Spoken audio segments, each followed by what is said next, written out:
Hello, everyone. I'm Fel Arias, and welcome back to another Hazbin Hotel commentary video. Today we are reacting to episode 6. Now, this episode has one of my favorite songs in it, and then one of my least favorite songs. I mean, it's not a bad song, but eh, it's super short. Hopefully my commentary on this video will be a lot less than on the previous video. I kind of went above and beyond because of how relatable Lucifer is. Oh, that is still so weird to say. It's still so incredibly weird to say that Lucifer is relatable. Again, I mean, oh, but if you don't know, just gonna do like a little bit of plug here. But I have a Patreon, and I think I do try to put out exclusive stuff even for free members. And free members, as long as it's not stuff like this, will usually get I will try to make sure that they get early access to things, number 1. And number 2, paid members will get like, the full reaction videos. So, they might still have some edits in there due to me still wanting to apply fair use. But I talk a lot. But again, if you cut out me talking, you can still probably end up getting quite a bit, so still trying to trim it down a bit. There will still usually be at least 10 to 45 minutes of extra content on my Patreon for some videos, depending on the length. I try to put that in the description below, so that way those who join can figure out if it's worth it. I'm also putting compilations together, so if you just want a compilation of that one series, you can just do that, and so on and so forth. So today we are going to be going to heaven. Oh my goodness, heaven. Whoo! Well, we know Adam apparently got into heaven, so let's see how fucked up it is, shall we?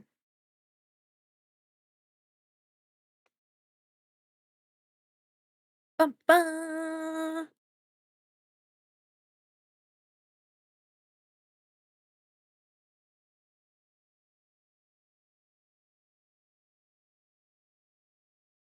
Okay, I have my warm weather clothes and my I love how we have the pride sticker, we've got donut with bunny ears, we got another rabbit, which I think might be a reference to a different character in one of Vivsy's other things. And we got the rainbow with the clouds. And Vaggie just being like, "Oh fuck, oh fuck, oh fuck." I love it. cold weather clothes. I have a light jacket, flat jacket, and rain jacket. Wait, does it rain in heaven? And considering Charlie has a guitar case, and is that Bill from Bill Cipher? Or is that just an Illuminati sticker? It looks like Bill Cipher. I'm gonna guess that it's a reference to Bill Cipher. And one of those outfits looks like the outfit from oh, what was Tailspin. It looks like the bad Jean Canard's outfit from Tailspin, if I remember right. I don't know if that is like resembling Jean Canard's outfit. Editor me, put the image somewhere. Probably on one of Vox's screens. Here, hold this. Ah, oh my god, oh my god! Nope, give me that. Ugh. I love seeing you, Jerry. Love the fact that Vaggie has absolutely no fear. It's like, nope, gotta get this away from my girlfriend. Love Maraca. Nifty, just shaking and jiggling. Again, like, Charlie doesn't really have to worry about anything. She just makes money. Is she withdrawing it from her father's account? Is it her bank account? Is it her savings? Is she just creating it out of thin air because she knows it's useful to sinners? Who the fuck knows? Oh, never mind. Let's go. Make sure they have the best time I'm still tonight. surprised she doesn't Anyway, say the let's portal to heaven fucking should be go, opening right about. considering how popular that phrase is. Bye! Bye. Oh! Oh! You and me are going out? Like for And highlighting the fact that nothing highlighting the animation stuff, because I do that from time to time. No part of Cherry Bomb is currently moving for quite a while, except for the bubble gum. And honestly, with how it's growing, it might have just been a sphere or something, and they might just be doing a keyframe for sizing it up until it gets to the point it bursts. At least that's my theory. fun? I didn't think this would ever happen. What do I... Charlie Morningstar. Charlie Morningstar. Okay, Chucky Choco. My question is why is Vaggie allowed with Charlie? Wasn't this meeting specifically supposed to be just with Charlie? Was it Charlie plus one? Could Charlie have potentially taken... Like, she thinks Vaggie is a sinner. She thinks Vaggie's a sinner. And she's taking Vaggie with her to heaven. Could she have potentially taken angel dust with her? Could she have taken Alistair with her? Could she have taken Oh god, Nifty in heaven? That would be fucking insane. Like, was this just a U+1 scenario because they'd have to go back anyway? Was this some kind of sick joke by heaven being like, oh yeah, let's let a sinner see everything that they could have and then send them back to hell? This is absolutely crazy. Like, I get why they'd allow a +1, but you'd think it would be like a Hellborn or something. Or a bodyguard of well, considering they kicked Lucifer out and all that, it's not like a bodyguard would do any good up in heaven. Anyway, we get all of these wonderful names like Charlie Mogord, Charlie Morocco, Charlie Migraine, I'm guessing, Charlie Mormington, Charlie Mormont, Charlie Vahan, or however we want to say it, Charlie Morning Breakfast, Charlie Mornington, Charlie Monarch, or Monarch, uh, Charlie Maroney Lewis, Charlie Morpet, Charlie Morquecho, or Morqueco, Charlie Moraine, Charlie Morzerti or Morzenti, and Charlie Marcelo Santos. A Chinese chai. I'm not seeing you on my list here. That's so odd. Yeah, it would be odd for someone to go to heaven who wasn't a winner from Earth. Peter, we can take it from here.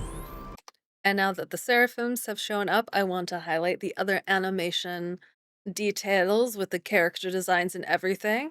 You will notice that the outlines of all of the characters, at least when it's a solid line, like the line art and everything, are brighter than basically all of the characters in hell. They're very pastel colors. It's like a glow effect in a way. The entirety of heaven looks very bright in comparison to hell. Kind of like Metropolis versus Gotham. Greetings, daughter of the morning star. I am Sera, the high seraphim of heaven. You are gifted to be here. You are such a bitch, Sera. You are gifted to be here. Like, she's so rude. Emily, you are perfect. Please never change. Oh, by whatever. I love you. Welcome to heaven. Hey, I believe this may not be officially confirmed, but pretty sure pretty fucking sure that that is Angel's twin sister right there. With the 4 legs and the 2 arms, it looks kinda like a spider and has the same, like, general coloring as Angel does. I believe her name is Molly. Ugh, can't wait to actually meet her more. There's so much fan art of her with Pentious, it's insane. But yeah, welcome to heaven, living, laughing, loving forever. Got some weird crab guy. Ugh, just wondering what determines what people look like in heaven. Please keep your brimstone off the floor. We've got the best. Like, how what? Like, is Brimstone just falling off of Charlie? And everyone is high. I mean, I can't really argue with that. Again, we get Angel's sister. She's so cute! Ugh! And, yeah, no notes, like, I have to pause it here. I have to. Oh my god, Vaggie's face. Ugh! She's so upset and jealous, and I absolutely love it. I hope we get more of jealous Vaggie in season 2. I really do. I think it'll be awesome.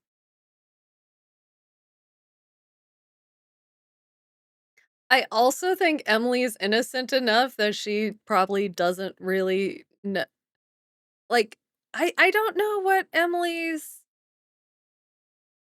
like, preferences are. I don't think it's actually been confirmed if she has any sort of preference. She might be ace as far as I know, which would be fun to have another ace character.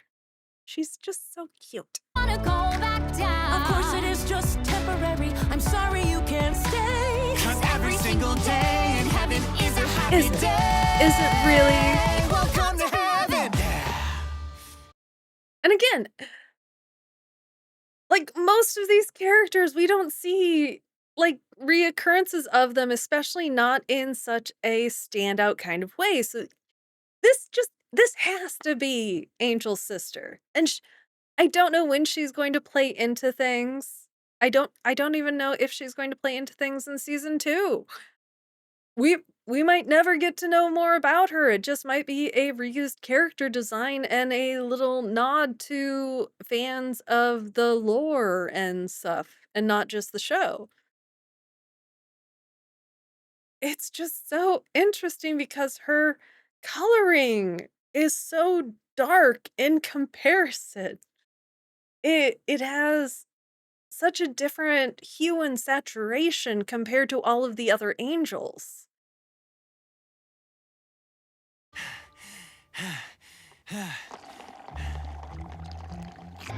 Holy fucking shitballs. Am I seeing who I think I'm seeing? What is she doing here? How did she even get up here? Who cares? I'm handling this shit right now! Wait! And I will admit, I thought they were talking about Charlie when I first saw this. But knowing what I know now, it's very obvious they're talking about Vaggie.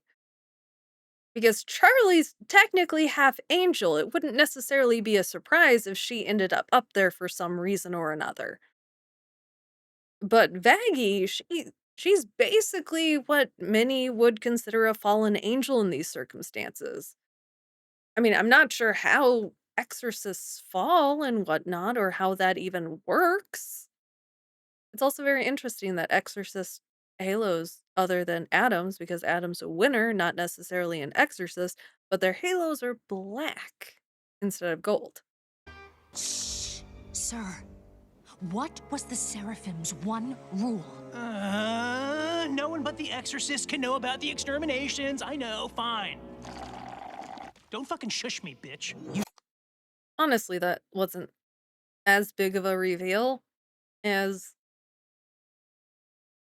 I thought it might be, because honestly, it was either that this was a secret or yeah, I'm pretty sure most winners would be very upset about, even if their families and loved ones were in hell, they'd be very upset about their souls being permanently, as far as they know, permanently eradicated. Well, you failed to control the demon's unrest, and now Lucifer is involved, setting up an audience for his misguided daughter.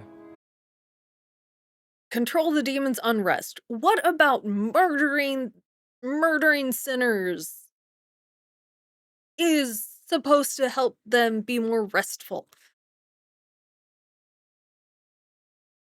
Like, does she know nothing about humanity? I mean, obviously, duh, she's an angel.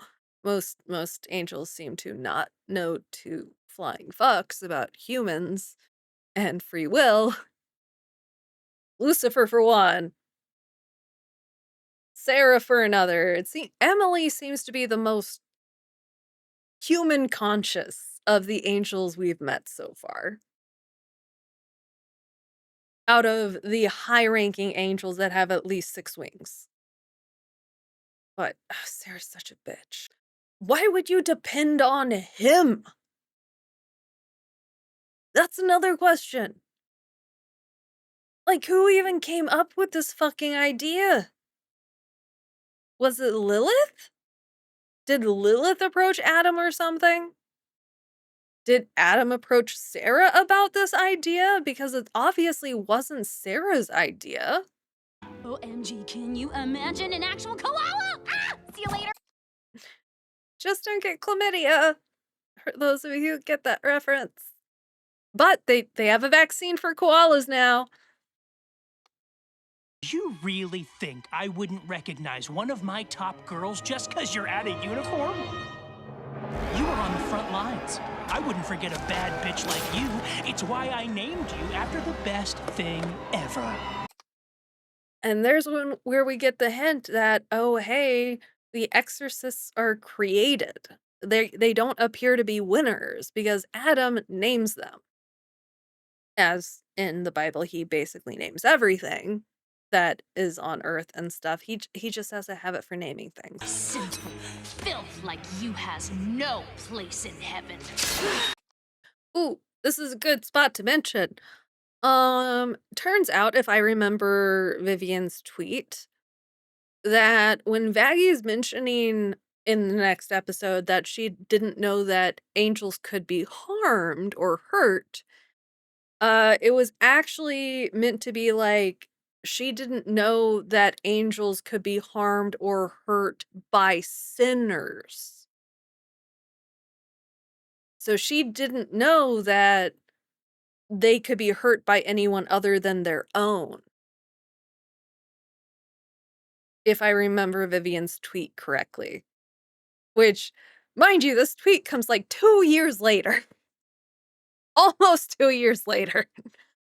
Because there have been so many misunderstandings because of this specific part where it's like, well, Vaggie was harmed. How did she not know? She lost an eye in her wings. And it could be argued that maybe she thought she was a fallen angel at this point, so she didn't have her angelic protection or some shit.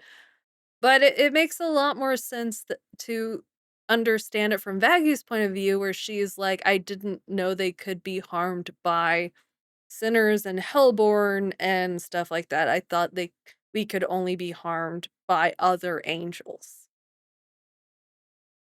Which begs the question, is it just all propaganda? Does it actually take angelic steel to kill angels? Or does everybody just run and surrender most of the time because they think it's pointless fighting? Has this just been a huge propaganda campaign?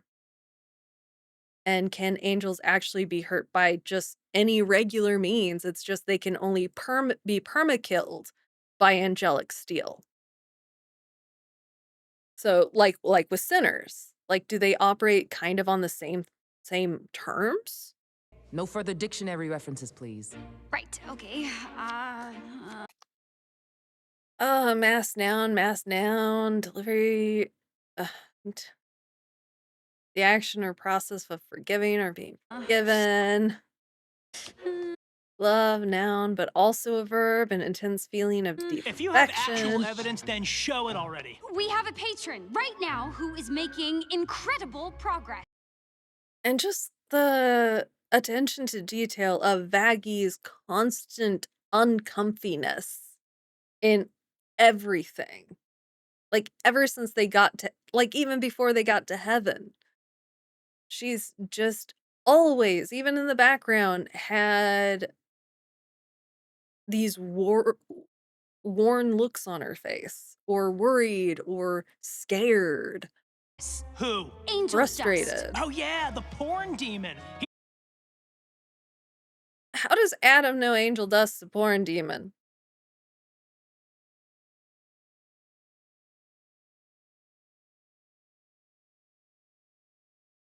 I mean, we could say that he sees Angel Dust's billboards when they go down to exterminate.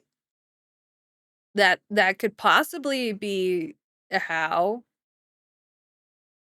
but this is Adam. Do we really think Adam pays that much attention while he's on a murder spree? So really, how the fuck does Adam know this? What do you think it takes to get into heaven? Well. Good fucking question. Is everything okay, Adam? Give I me a love the fucking minute, biblically okay? accurate angels, He was the first human soul in heaven. implying that he died before Abel. For those of you who don't know, the story and the mythology of Christianity and in general, like, uh, God, singular God and everything of most, popular religions in the US, I think, and most of Europe, I'm guessing. I don't know, that's probably wrong. I hope it's wrong. Like, shit. But when it comes to the story of Adam and Eve, they had 2 kids. They were Cain and Abel.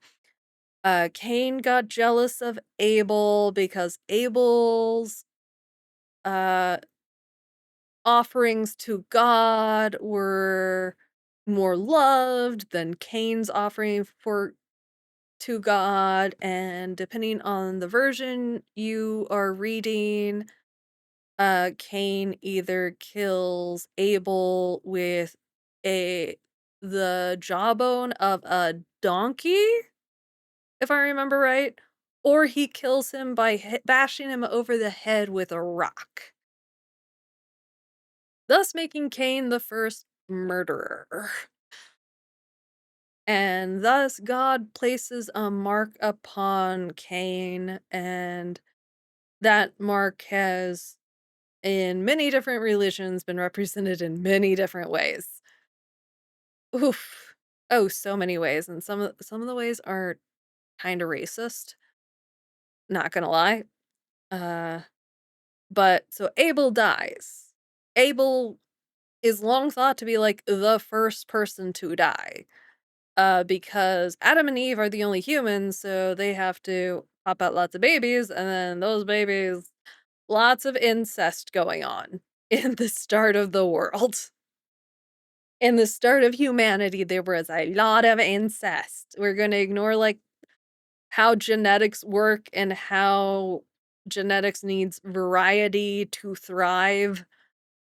But just the starting of humanity was just Adam and Eve. So it's implying that basically they had more siblings. And it wasn't just Cain and Abel.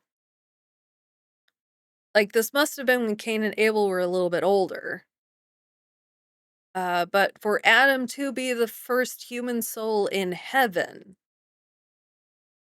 that means that he had to die first because it's already confirmed that Abel's in heaven. We've seen it in the commercials and the previews for season 2. So we know Abel went to heaven. So from what Sera says here, she's either mistaken or Adam died before Abel did. Which we don't actually know in the Helliverse how Cain and Abel ended up working. We know Abel exists. We don't know where Cain is. I'm imagining Cain is in hell somewhere. We also don't know where Eve currently is. So Eve might also be in hell somewhere, or she might be ruling over whatever the place is where people go after their souls are destroyed in hell or something as punishment. Who knows?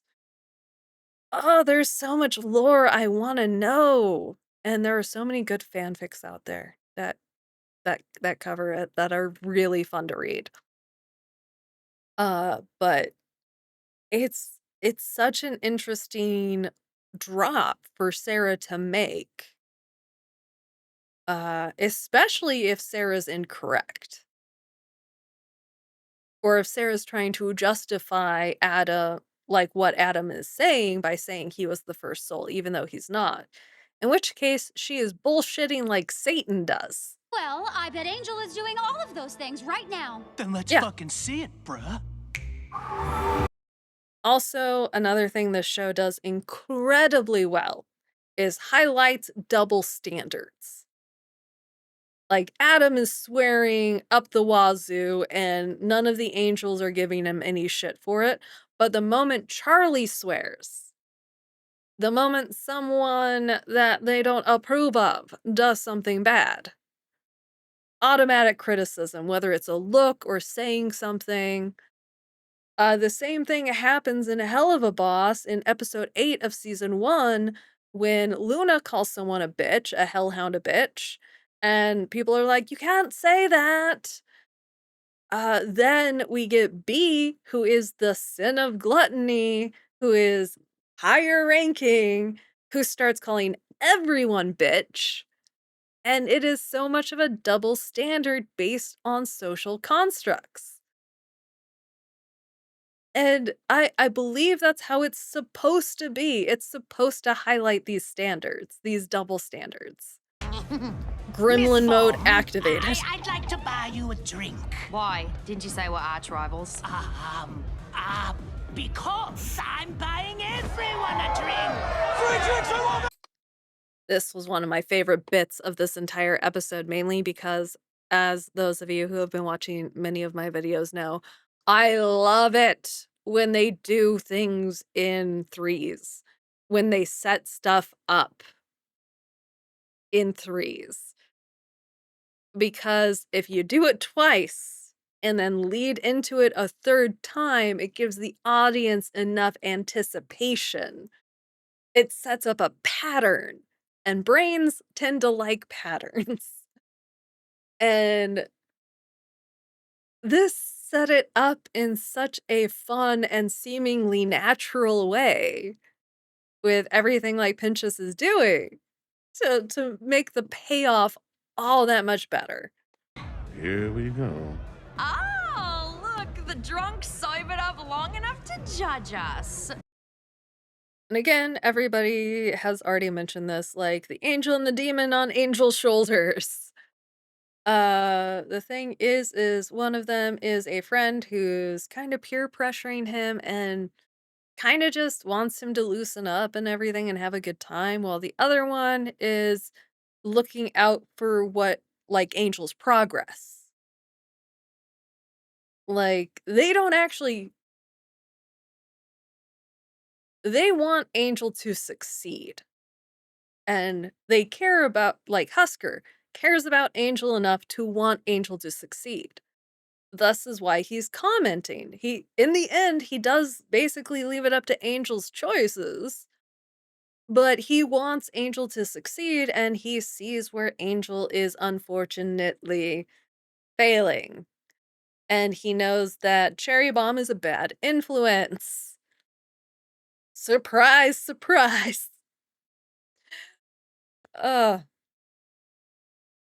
But And Cherry Bomb's highlighting the hypocrisy with what Husk is saying, and Husk makes a very good point that it's not hypocrisy. It's that he knows what Angel's trying to do. It's not what he's trying to do, so he's good doing what he wants to, but he wants to help Angel stay on track. Cherry, I bought you a shot. Because I bought everyone another shot! Hooray! Second time it's mentioned. That's number 2. Oh, so it's so good because he's trying to make it seem natural so that Cherry accepts the drinks without being upset about him giving her the drinks. We have a tangent with this one girl's tit and her arm, and it kind of makes it look like her arm is going in front of her tit when it's not. Her tit is just very, very pointy. I have to go to the bathroom. What, Vaggie, can you hold it? Again, she's Angel, very bad at we'll lying. make She's good admitted decisions. this. Come on, we have to keep watching. Please. Emily. Yeah, I don't Emily. Let's give it a chance.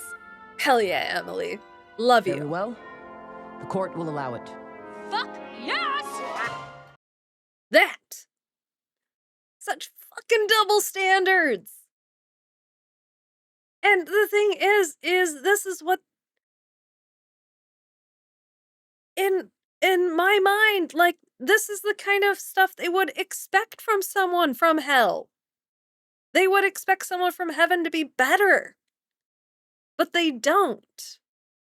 I think you're done, Tiny. Oh, come on, bitch. She can handle a little. Where's Alistair? Where's Alistair throughout this entire episode? Like, who asked Alistair if Nifty had permission to go and drink? I mean, yeah, Nifty's an adult and she shouldn't need permission, but it really feels like someone should have actually mentioned this to Alistair first. Oh, she's like 10 pounds soaking wet and oh shit, where'd she go? Now, mind you, I do not, I want to clarify, I do not say that for Nifty's safety. I say that for everybody else's safety. Okay? I'm not worried about Nifty. And also, I want to highlight the fact that we don't often get to see side profile views of Angel Dust, and it looks so cute. Like, this is one of the few times we actually get to see, like, his muzzle and stuff, like his nose and things, is when he's in a profile view. And the fact that he's already so worried, he's, like, holding his lower hands in a comforting way, which we've seen him do multiple times already. Oh, Angel, baby. But Cherry just being like, "Oh, let her get into shit. Let her do what she wants," sort of stuff. It's very kind of defeatist in a way. And, like, it almost seems like she has a bit of jealousy over Angel paying so much attention to everybody else. Probably just, like, subconscious and just a little bit. But to the point where she doesn't care what happens to these strangers. Even if Angel does. God, Nif, why you being such a mess? I'm the mess. And here's another reason why the theory of Nifty being a lobotomized housewife from the 50s comes in. Is, for those of you who don't know, in the 50s, oh boy, the 50s. Now, I didn't live through them, but there is, there's plenty of information about it. 50s weren't exactly a good time to be a woman or a person of color or anything other than a cis white man. Oh boy.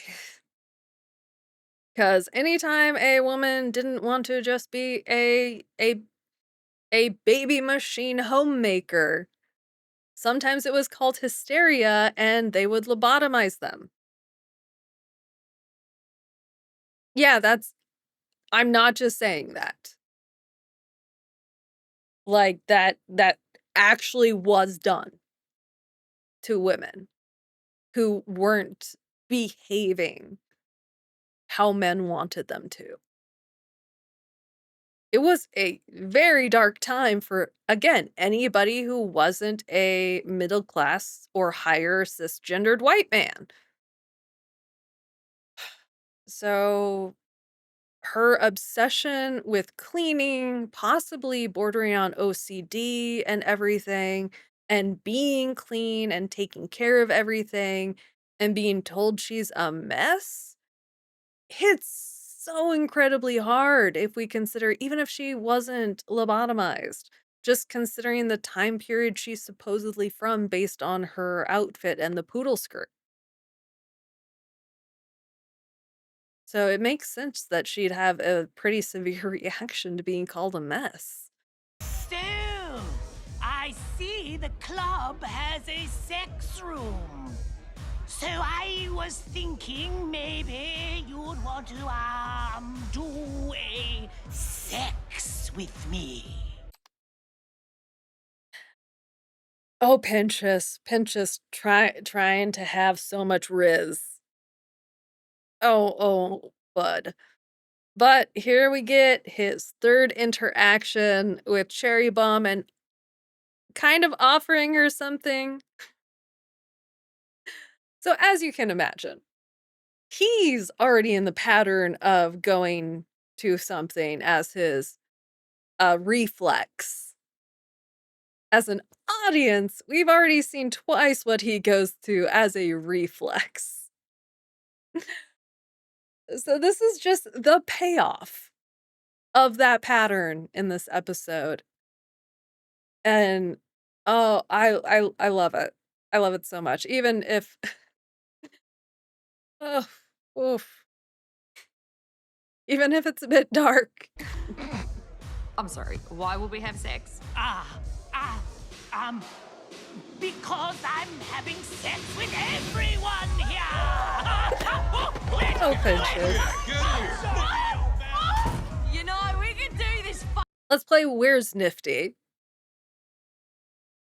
Because nobody else notices but Angel.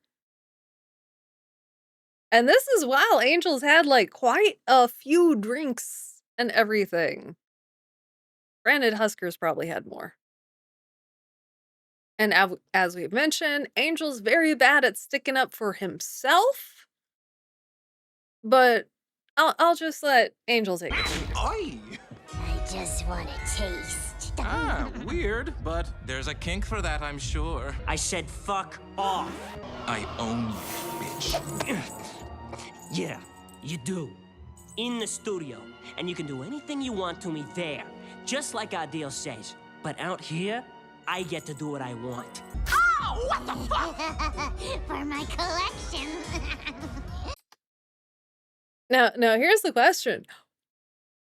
Why did Valentino just let her do that? Now, there are many theories. It's one, he was too shocked to do anything else. Like, who the fuck would dare to do this? Shocked by her absolute madness. He could also be slightly, I guess, let's see, not honored. What is flattered? He could be flattered by someone having the balls to do this and liking his fluff enough to rip it out. On the other hand, he also might know that this is one of Alistair's minions and be like smart enough to say, "Oh, hey, I don't want to start that much drama yet." We know when they pass divine judgment, it is our job to ensure these souls are safe. Yeah, it's very much, we know what the job is, we don't ask why. And it seems like that might have been what mainly got Lucifer in trouble is he started asking questions. He started questioning authority. Also the S. Oh my god. It is in so many things. I remember when that was a huge thing when I was back in like middle school and high school. Like learning how to draw that S was like the key to being cool back then. So it makes sense that it would be on quite a few things. But she was right, Sarah. Mhm. She showed us the soul can improve. You Damn right saw she the did. light, Sarah. Not everything is spelled in ink. I mean, Sarah is right about that. Not everything is spelled in ink. There's always the letter of what to do, and then there's the what is it? What is the word for it? Why can't I think of this word? Oh yeah, because it's late and I still have hours of work to do. Oh, letter of the law and the the actual ideals and stuff the law was made for. Like there's following stuff for how it was written and then following it based on why it was written and the purpose for why it was written. Oh, this is gonna bug me until I remember what it is. Oh my god. Spirit. How did I it's not just the written rules and everything, it's the spirit behind them. Like, it's not the law, it's the spirit of the law sort of thing. It's again, like, it's showing that heaven and angels aren't perfect. Nobody's perfect. That doesn't mean you can't try to be better. And that's a good moral, no matter what the show is about. Like, every day, just try to be the better person than you were the day before. And it's always a good thing. Like, you don't have to improve or anything like that, but just do your best. And sometimes getting out of bed is the best you can do that day, and that's perfectly okay. Just mm. It's one of the reasons why I love these shows is I probably get a lot more out of them than is actually put in them as I've been discussing, emotionally and character-wise and being able to relate to even if like, I'm not in hell, I'm not well, who knows? Who knows where I'll end up when I die, if there is anything after I die. I'm because I don't know. I will fully admit I don't know. Uh, I just I like to think that what what we do at least matters to the people around us. And that is far more important than trying to impress or be good for someone who's going to judge you no matter what, because that seems like you're doing stuff for the wrong reason. Because if you're doing something just so you don't get punished, then that's not really healthy. Like, I don't know, it might just be the way I was raised. And yes, I was raised in a very religious household, actually. Which I find absolutely amusing considering my take on everything now. But even if these shows are dark and they touch dark topics and everything else, and they can be triggering for some, they can be uncomfortable for many others. A lot of people don't like just how often the characters swear. It seems pointless and everything, but I just I guess I like it for what it is and for what it represents and what it brings. And it's again like one of my absolutely favorite shows. Is it perfect? Fuck no. Like there is no show. Like even Batman the animated series was not it was one of the closest things to perfection that there ever was in an animated show, but it was also not perfect. There nothing is perfect. Okay? There's always going to be something you can improve on, always going to be something it's just a matter of recognizing flaws and improving. Because nothing's ever going to be perfect. That doesn't mean you can't be proud and happy with the things you're doing and how much you're improving. So, if nobody's told you recently, you are an awesome person and you are amazing for doing your best. Okay? And your best just has to be good enough for you. Don't worry about doing your best or perceived best for anyone else. Okay? Be you. I think I covered that also in like when we talked about Angel Dust and Husker in episode 4. Anyway, back to the episode. And here's the other question about the Helliverse. Is hell actually like on fire? Is it uncomfortably hot? Are they actually suffering just by existing in hell? Are the Hellborn just suffering by existing? Or is this just kind of a metaphor for the situations they're in? I'm sure you wish it could be so, but there's a lot that you don't know. What are we even? There is a lot she doesn't know. Fucking tell her. Talk to her. Why is that so hard? Why is that so difficult for people? Just Emily's entire world and her faith in basically who I believe she considers an older sister, a member of her family, someone she is incredibly close to, she has depended on. To know that she has hidden something like this from her, but not only hidden it, but done something this much of a betrayal of faith to what they're supposed to be doing with humans.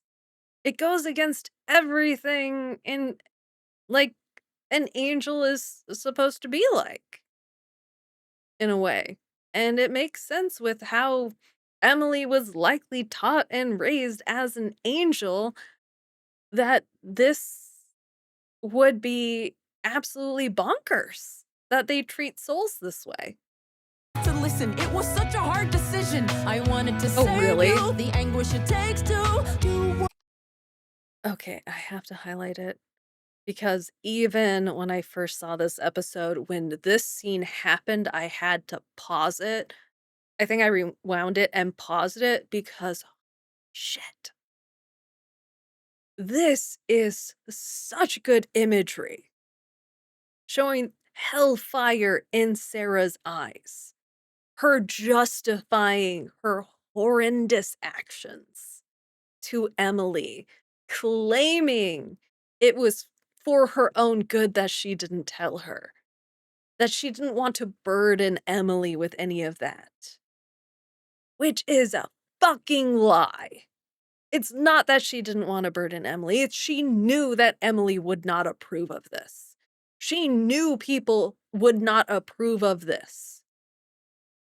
She's in power, and she didn't want anybody to know this shady shit she was allowing to happen in the background. And now that her fuckery has been found out, now she's getting some repercussions, she's getting some anger, she's getting some resentment. Now she's coming up with excuses. Fuck you, Sera. And here's the key. Emily is no longer bothered by Charlie swearing. She fully embraces Charlie and is not shocked anymore. Also, Adam's a dick. And just highlighting how Sera portrays herself compared to now what they know about Sera behind closed doors. That's what the fuck I've been saying. Okay, this is... Oh my god, these are such good bars. I love this part of the song, and I hope that I can keep this part in YouTube, because I don't know how much of this I'm going to have to cut. I've been stopping and talking a lot, but I'm gonna rewind it, because again, this part hits so fucking hard. And it is so true on so many levels to even what is happening in our current world. If hell is forever, then heaven must be a lie. Emily. If angels can do whatever and remain in the sky, the rules are shades of gray when you don't do as you say, when you make the wretched suffer just to kill them again. And instead of them actually being allowed to talk it out, Adam does the shitty thing of changing the subject to get everybody off topic and to put focus on a fallen angel.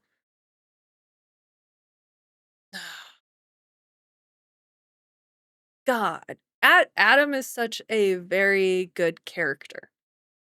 Not as, like, he's not a good guy, but as a character, the concept, the execution, he's very well, like, presented as a character. He's a good villain.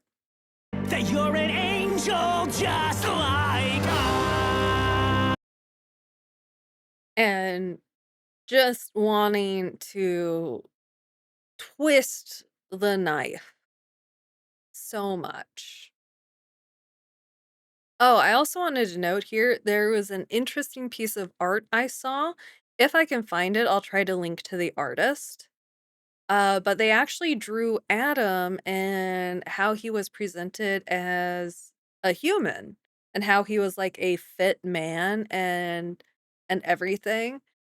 And as we know from Lucifer, Lucifer actually makes fun of Adam for letting himself go.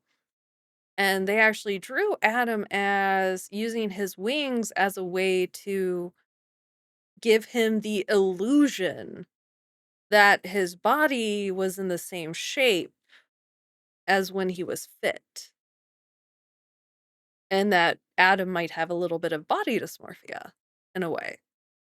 Which I don't know if that's the take. It's a very interesting take and I really like it. Even if it's not canon. It's a really interesting take that I wanted to bring up, and, like, again, I will try to find the artist because the idea is not mine.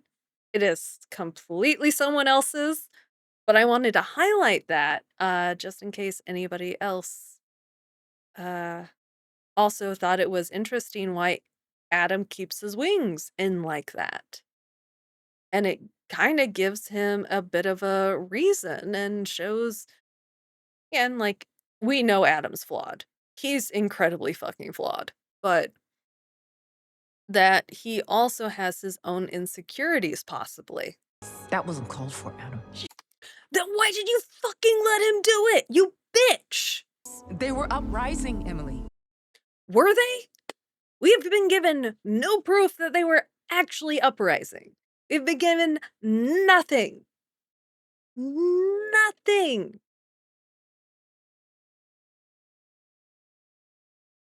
Like, what would a bunch of sinners even do? With how powerful Adam is and how powerful the exorcists are, what would they have fucking done? What is Sera so afraid of? That the status quo might be a little rocked? I can understand being afraid of people coming and attacking your home, but we have seen no actual signs of the possibility that sinners in general would be able to do jack shit, or that they had planned to do jack shit up until the extermination started. And we can't doubt ourselves or worry about the fates of demons when we have our own souls to protect. Again, trying to separate people into different classes of people. They're still human souls. They're not demons. They're they're sinners. They've made mistakes. Yeah, they're different from winners because they ended up in hell. But they're still humans. They're still people. Ah,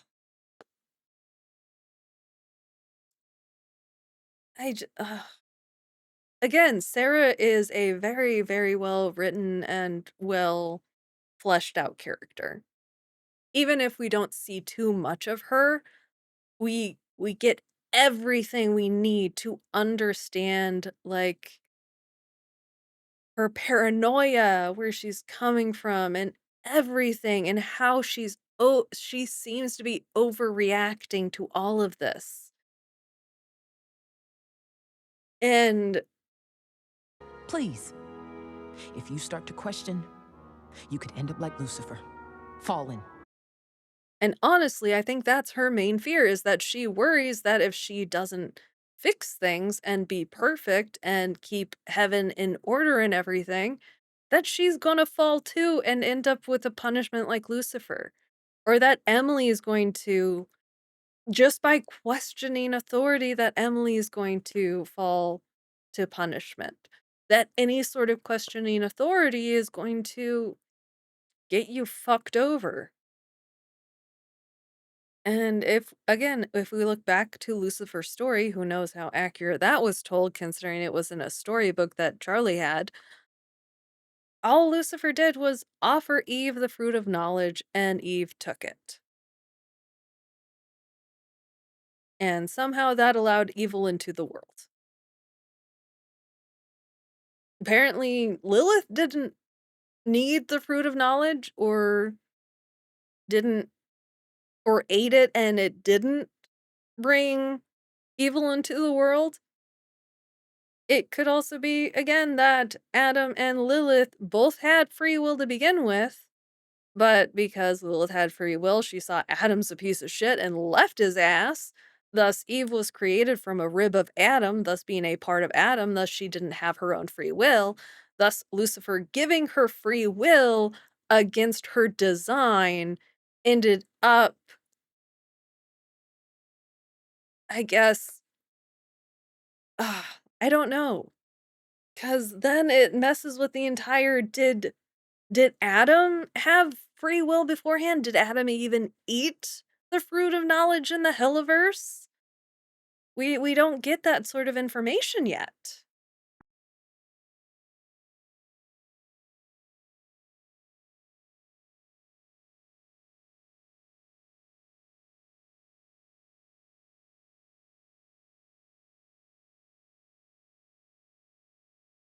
Ugh. Mm.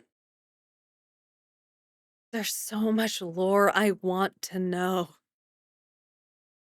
Like, this show has so much in it. Ah, it's so good. Um, Again, thank you for joining me. For those of you who wish to join my paid Patreon, I will have an extended cut of the show over there. Because I've got a fair use and everything, gotta make it okay for YouTube's copyright stuff for here. Uh, Again, like, go support the show, support the original creators and everything, go support the studio. They've got a lot of wonderful things. I should be coming out with my Hell of a Boss reactions in a not gonna give an accurate time because I don't know exactly when, but soon. They're going to be soon. I'm probably going to be doing another stream or another few streams, for my animatic and doing the thumbnails for that coming up, as well as finishing off that art piece I'm doing of Michael Kovac characters, because 'cause I've got the shading and finish rendering to do.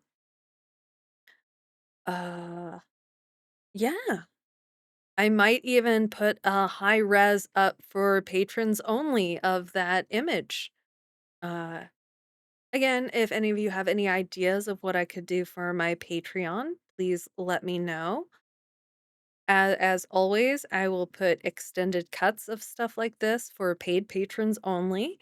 Uh, I will continue to try to put out early releases for things that go to YouTube early for any patrons, free or otherwise. And yeah, just like sneak peeks, and things that I'm working on. I will be posting cosplay photos to my Patreon here in the next week or so. As you can see, I am working on my makeup and everything. The wig is currently being airbrushed, and let's just say the ears are almost done. So I'm really looking forward to putting it all together. I hope you all have a wonderful day, an absolutely wonderful day, no matter what time of day it is. Make sure you drink your water and make sure you get proper rest, okay? Take care of yourself. You your meat suit needs your brain to be somewhat stable, okay? And your brain needs your meat suit to be well cared for. I hope you all have a again, I'm repeating myself. Good night. I'll see you in the next video. Thank you so much for watching. Bye-bye.